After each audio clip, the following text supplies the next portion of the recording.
Dear Journal, I do not fear the dark. In fact, the demons in my room are friends with me now. I remember that night like it was yesterday, the first time it happened.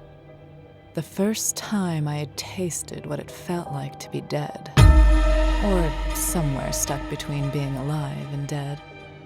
I had heard a lot of stories about seeing yourself still sleeping, but somehow still floating around. And that was exactly what had happened to me.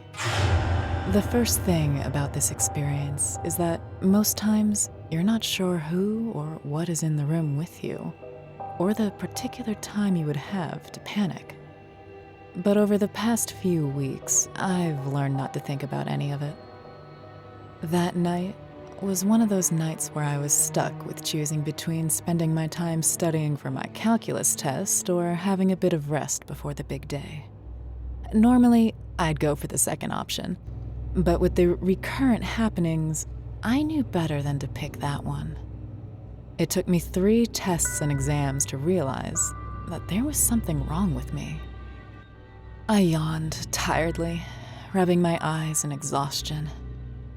I had been staring at a particular spot on my book without grasping anything. I was extremely tired, but at the same time determined to finish up with the topic I was currently reading. I took a sip of the water beside me and belched loudly. After struggling with the concept for a while, I decided to dump it and get some sleep instead. I walked to the bed, already feeling like a truckload of blocks had been dumped on me. I entered into the covers and almost immediately drifted off to sleep. A scratching sound from the door made me stir awake. I was naturally a light sleeper, so it was quite easy to realize that something was happening. I yawned and stretched my body, trying to ward off the sleep in my eyes. I walked towards the door, trying to see what was making the sound. I opened the door slightly, checking to see if I had missed anything, but there was nothing there. I yawned and turned around to go back to bed when I saw myself on the bed staring at me. I blinked a couple of times, trying to be sure I was not seeing things. I stared in horror as an old woman began walking towards my scared body on the bed. She passed me, grinning mischievously, while making her way to my body. I tried to take a step forward, to stop whatever it is that was going to happen, but I realized that I could not move. My body seemed to be held in place by some force that I could not see. I could not move my limbs or make eye contact with myself. I tried screaming at myself to move, but it only came out as air. The hairs on the back of my neck stood up, and beads of sweat broke out on my forehead despite the chilly weather. I was not easily spooked about things, but this was not like any other I had experienced since I was born. The old lady walked to my body and began her ministrations on it. I could see myself trembling with fear, but I could not do anything to stop it.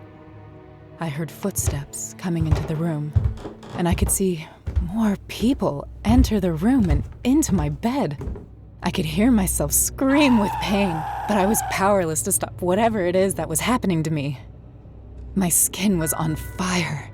There was this burning sensation that made me want to scream in madness, but I could only shut my eyes and take gasps of air and breathe in pain. I was not aware of how much time had passed, but when I opened my eyes, I was on my bed, and I could move every part of my body. I did not know what to make of that experience. Apart from that day, I've had it every other night before my exams.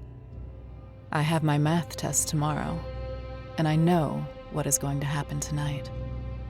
But unlike in the past, I'm not scared anymore. I had visited a couple of people who explained what was going on, and although I had been spooked by the first experience, it did help me a lot with my research on sleep paralysis. I yawn and stretch my feet under the covers.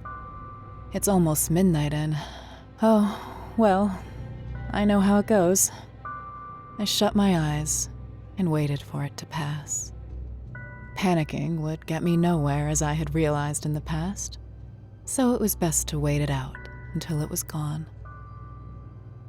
I was not scared anymore of the dark and all that came with it, for it was a part of me now. From the dark web of my heart and my demons in love, Bree.